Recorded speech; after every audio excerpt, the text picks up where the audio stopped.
water in a canal 6 meter wide and 1.5 meter deep is flowing with a speed of 10 km per hour, how much area will it irrigate in 30 minutes if 8 centimeter of standing water is needed? इस question में आपके पास एक canal है जिसका width 6 metre है और depth 1.5 metre है। इस कैनाल में जो वाटर फ्लो हो रहा है उसका स्पीड आपको गिवन है 10 kilometre per hour. Figure actually question में एसोसिएटेड नहीं था, मैंने अपनी तरफ से ड्रॉ किया आपको समझाने के लिए, और अगर हो सके तो आपको भी एग्जाम में बना लेना चाहिए। क्वेश्चन में आगे आपको बता रहे हैं कि इस कैनाल से जो वाटर फ्लो हो रहा है वो एक्चुअली किसी फील्ड को इरिगेट कर रहा है। ठीक, जिस फील्ड को ये इरिगेट कर रहा है उसका एरिया आपको फाइंड करना है।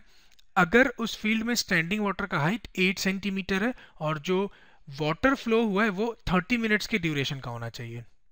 ठीक, आई रिपीट, इस कैनाल से 30 मिनट्स में या आधे घंटे में जो वाटर फ्लो होगा वो किसी फील्ड को इरिगेट कर रहा है। उस फील्ड का आपको एरिया फाइंड करना है अगर उसमें स्टैंडिंग वाटर का हाइट 8 सेंटीमीटर है तो। ठीक, जैसे जैसे मैं क्वेश्चन को सॉल्व करूंगा आपको धीरे धीरे चीजें समझ में आती जाएगी। पहली बात तो ये कि ये क्वेश्चन भी वॉल्यूम बैलेंस पे बेस्ड है। कैसे, मैं आपको आगे बताऊंगा। सबसे पहले तो हम आधे घंटे में इस कैनाल से जो वाटर फ्लो हो रहा है उसका वॉल्यूम फाइंड कर लेते हैं।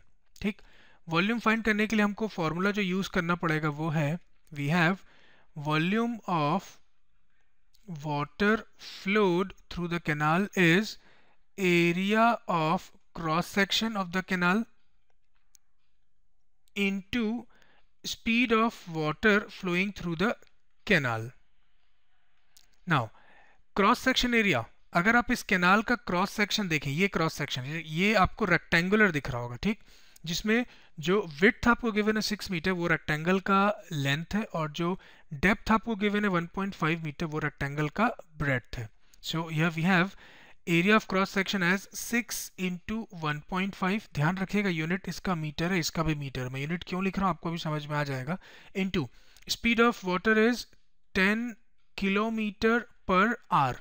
अब आप देखिए ये दोनों मीटर्स में है, ये किलोमीटर में, तो एक काम करते हैं इस किलोमीटर को भी हम मीटर में ट्रांसफॉर्म कर देते हैं। तो ये हो जाएगा 6 इंटू 1.5 इज 9 इंटू 10, और किलोमीटर को जब आप मीटर में कन्वर्ट करेंगे तो 1000 से मल्टीप्लाई करना होता है, और अब ये किस में आ गया, मीटर में आ गया, अपॉन आर। टाइम को मैं एज सच रख रहा हूँ, टाइम को हम कन्वर्ट नहीं कर रहे हैं। नाउ अगर आप देखें तो ये जो 6 था ये मीटर्स में था, 1.5 भी मीटर्स में था, किलोमीटर को हमने मीटर में कन्वर्ट कर लिया, तो metre into metre into metre क्या हो जाएगा, मीटर क्यूब। तो आपके पास वॉल्यूम क्या आ गया, 90,000, ये 9 into 10 is 90 into 1000, 90,000 metre cube upon r. ठीक, 90,000 मीटर क्यूब पर आर। मतलब ये कि हर एक घंटे में इस कैनाल से जो वाटर फ्लो हो रहा है उसका वॉल्यूम कितना, 90,000 मीटर क्यूब। अब आपको ये पता चल गया है कि volume of water flowed in 1 hour लिखना चाहिए मेरे को, in 1 hour is 90,000 metre cube. ठीक, एक घंटे में 90,000 मीटर क्यूब वॉल्यूम अगर फ्लो हो रहा है तो 30 मिनट्स मतलब आधे घंटे में कितना होगा, इसका half. Therefore volume of water that flows in 30 minutes is 90,000 into 30 minutes मतलब हाफ एन आवर, उसको हाफ से मल्टीप्लाई कर दीजिए तो ये हो जाएगा आपका 45,000 मीटर क्यूब। तो यहां तक आपको ये पता चल गया कि इस कैनाल से आधे घंटे में जो वाटर फ्लो हो रहा है उसका वॉल्यूम कितना है, 45,000 मीटर क्यूब। नाउ ये जो वॉल्यूम है जो आपने अभी फाइंड किया है ये किसके इक्वल होगा, उस फील्ड के वॉल्यूम के इक्वल होगा जिसको ये वाटर इरिगेट कर रहा है। ठीक, और फील्ड जो है, आप एक चीज याद रखिएगा, जो फील्ड है उसका बेस कैसा है, 2 डायमेंशनल है। जो खेत होता है उसका बेस कैसा होता है, 2 डायमेंशनल, उसका एक लेंथ होता है और ब्रेड्थ होता है। तो कोई भी ऐसा फिगर जिसका बेस 2 डायमेंशनल होता है उसका वॉल्यूम हम कैसे फाइंड करते हैं, एरिया इंटू थिकनेस से या फिर एरिया इंटू हाइट से। मैं आपको लिख के बताता हूं, देखिए volume of water that flows in 30 minutes जो आपने अभी अभी फाइंड किया is equal to volume of the field जिसको इरिगेट कर रहा है ये वाटर।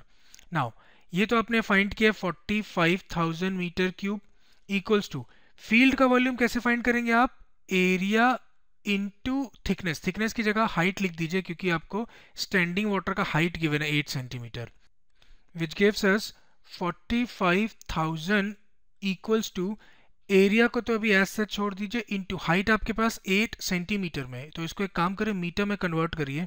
ठीक, क्यों, क्योंकि वॉल्यूम आपके पास मीटर क्यूब में है, इस वजह से मैंने 8 सेंटीमीटर को मीटर में कन्वर्ट कर दिया। तो फाइनली आपको एरिया मिलेगा 45,000 अपॉन 8 इंटू 100। ठीक, ये जो 100 है ये 45,000 से मल्टीप्लाई होगा और 8 आके डिनोमिनेटर में आ जाएगा। तो फाइनली आपको एरिया मिलेगा, ये कैलकुलेशन का पार्ट मैं आपके लिए छोड़ रहा हूँ, फाइनली इससे आपको एरिया मिलेगा 5,62,500 मीटर क्यूब। और इसको अगर आप चाहें तो हेक्टेयर्स में कन्वर्ट कर सकते हैं 10,000 से डिवाइड करके।